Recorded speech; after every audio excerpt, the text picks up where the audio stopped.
He is a man of many talents. Reverend David came here with his wife, Patty, when she spoke here, and he kept coming back. Reverend David was told early on that he would be a minister, and he was ordained here at the COE on October 15th, 2017. He is currently serving as our president of the board of directors and chairperson of the membership committee. Reverend David was certified as a Reiki master in 1999 and as a spiritual healer in 2000 and as a medium in 2016.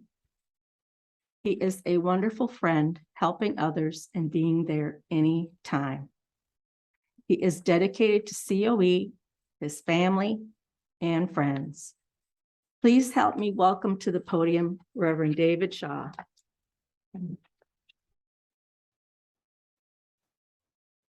Thank you, Reverend Lisa. You're welcome, Reverend David. Good morning, everyone. Good morning. Listening to that song, something came to me that I have to interject at this point. I'm a Taoist. I'm a recovering alcoholic, and when they said in the Alcoholics Anonymous 12-step program that you had to have a higher power greater than yourself to believe in, I never had a religion. I had some personal philosophies about life, but they weren't all together and everything. I mean, I was only 25 when I got sober. Anyway, in the AA book, they talk about DTE could be your higher power because you don't provide your electricity. Somebody else does. You exist because of that benefiting you. So anyway, I figured, well, I don't want to have the power company be my higher power. I better find something better. And so I researched world religions, and the one that spoke to me most was Taoism, which is out of China, which infinite intelligence is in Taoism. The way they talk about it is the God you describe puts limits on a God, and God doesn't have limits. So God is bigger than that. So then they talk about infinite intelligence, and infinite intelligence, just by naming it, you're putting a limit on it, and it's bigger than that. So anyway, I related to that. So listening to the song, and Norman's talking about having a friend in Jesus, and he was Jewish, by the way. He also played lead guitar on that song, which is excellent, especially with his fuzz tone. So what it made me think of was, I went to church camp when I was in junior high for 2 summers with my cousins and my parents' friends' kids. They were Presbyterian. I don't know what that was. My parents were either Episcopal or Methodist, depending on which grandparents you talk to. So at church camp one day, I'm sitting there and we're reading these Bible stories, and all of a sudden I was transported back to the time of the story, and I was there, and Jesus talked to me. And that's one of the many instances that I freaked out listening to Spirit when I was a kid, because they started talking to me when I was 2.5. But now it all makes sense. What's this? 50 years later. So now I'll get started with the sermon, because that was just something they wanted me to interject. So Spirit didn't give me the topic for today's sermon until Wednesday afternoon. I like to get it by Tuesday so I can tell my chairperson what's going on, so they have another day to prepare. But Spirit's my advisors, and they are in charge after all, because I gave my will to God. What was it? Christmas of 2016. So when I texted Reverend Lisa with the topic, she asked me to pick one of the songs for today. Spirit immediately said to play Spirit in the Sky in honor of Reverend Gina Hampton and her mother, Margaret. Gina had asked me to play this song for her. I can't remember if it was the first time she spoke at COE or the first time that she chaired the Sunday services. Either way, that was in her and her mother's honor, and it's a great song. So what is spirit communication? That's our topic for today. I have a 2-hour-long explanation about infinite intelligence creating a free will experiment to see if an independent being can choose to become as God and return to the source. But since it's 2 hours long, that's for another day, probably a course or a workshop or something. I also have a sermon that talks about my history with spirit communication, the starting out at 2.5 years old when my guardian angel saved my life for the first time. But again, that's another story for another day. So for today, I will say that when we depart this mortal coil, the spark of life that animated us at conception returns to the source. Our soul returns to the karmic fields to process that lifetime and to prepare for the next. Yes, I do believe in reincarnation. Our ego self, our conscious self, remains on earth as a memory and will continue to exist until it is forgotten. That's why we can talk to people like Abraham Lincoln or Socrates or one of my favorites, Buckminster Fuller. Even more Reese of White of Earth, Wind, and Fire talked to me a couple weeks ago because I was listening to some of their music thinking about something. At least that's what I've experienced. So when we hear from spirit, it could be someone's soul speaking from the other side. Those are pretty enlightened beings. Or it could be someone's ego self speaking from right next to you. And when we took one of the mediumship course, which I took twice, Reverend Ken had us practice channeling or trancing. And the guy that came in at that time's nickname was Sneaky Pete. He was a Wild West cowboy.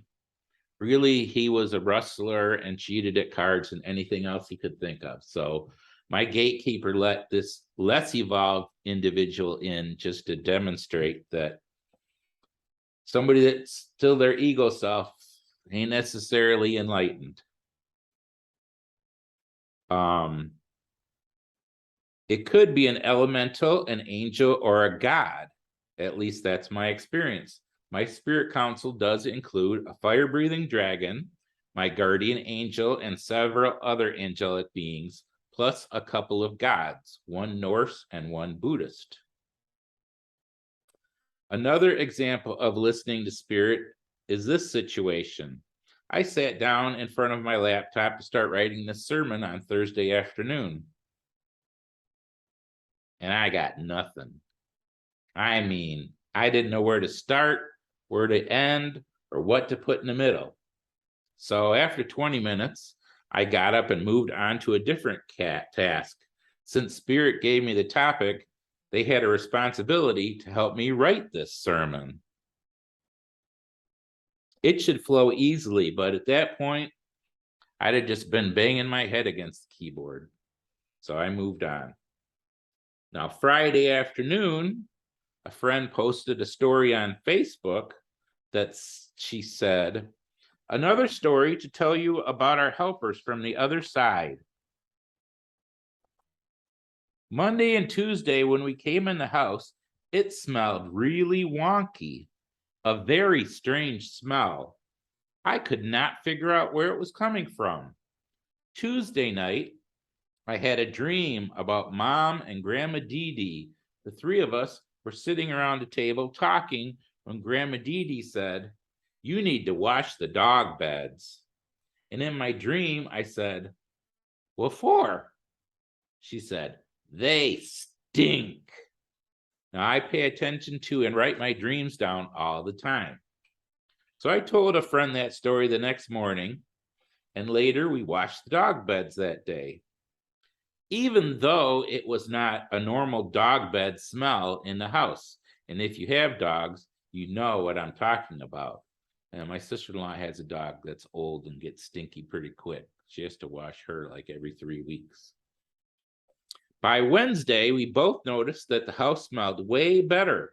And on Thursday, the wonky smell was gone.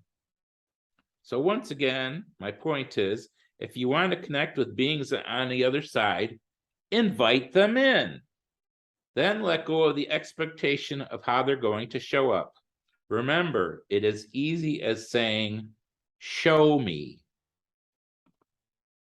Once you say, show me, pay attention.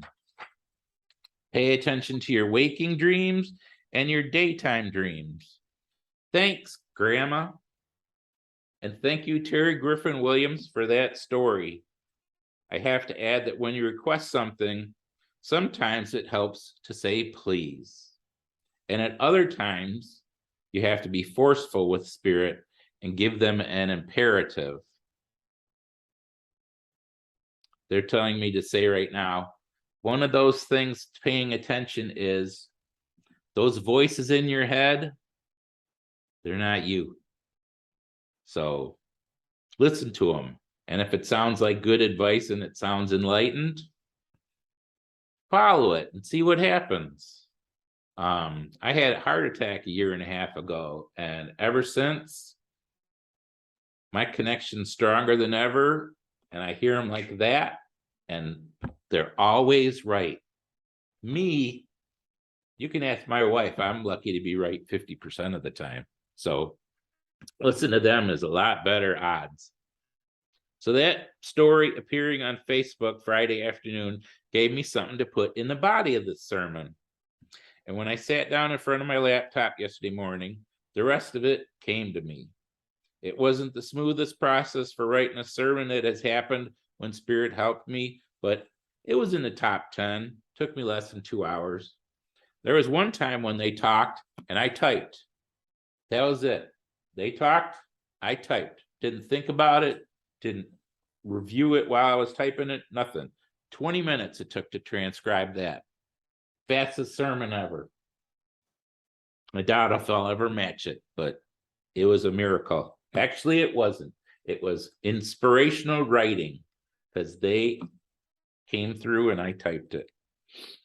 Now, my third example of spirit communication is this. Yesterday, Reverend Lisa texted me that she was at the salon waiting to get her hair done, and she was researching jokes for this service. Spirit immediately said the following: "Why did the spirit cross the road?" And I said, "I don't know. Why did the spirit cross the road?" And they said, "To stay on the other side." I never heard that joke before. I don't know where that joke came from. Even though she had the punchline same for the medium, they talked, I listened. And then I texted her that joke and she laughed. But later in the day, when I was writing this sermon, I realized that joke was part of this sermon, an example of spirit communication. And I had to text her asking that she not use it in her introduction. She did find one amazingly similar, however. So I'll take credit for that joke. Mm-hmm. I actually have to give Spirit credit for that joke. They just corrected me. They don't like it when I hog their glory. I'm supposed to stay humble. That's one of the Taoist principles. So it's frugality, compassion, and humility. And I always say 2 out of 3 ain't bad. Okay, where was I at? Oh yeah, I'm in Ferndale. Mm-hmm. Thank you. As I said earlier, I could talk on this subject for hours, but I have to leave time in the service so Spirit communicate with through us with all of you. I got a little stumbly there because they were talking and coming in so strong. So I apologize. I got to tell them back off sometimes. That's one of the things I forget to do up here. Now, the theories about life and the universe that I have expressed today are based on what I have learned and what I have experienced, because my experiences don't always match what I read and what I'm taught, and I have to filter it to suit the reality that I'm living in. So whatever you think about what I have said today, take what you need and leave the rest. That's one of my guiding philosophies in life. Thank you for your time, and thank you for your attention.